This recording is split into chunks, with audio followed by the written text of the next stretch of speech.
Në përditshmëri flasim për vajin e kastorit ose vajin e recinit, siç njihet ndryshe.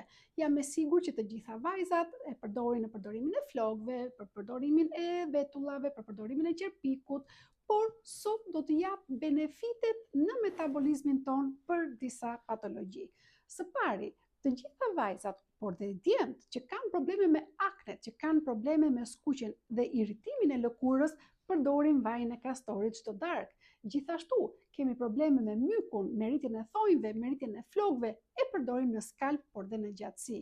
Dhe më kryesorja, për të gjithë personat që kanë sindromën e zorës së irrituar, kanë probleme me tretjen, kanë probleme me kapslëkun dhe kanë inflamacione të zorës, përdorimi i çdo darke, lyejmë kërthizën, lyejmë barkun dhe vendosim një copë që të jetë akrilik ose të jetë përqindje leshi.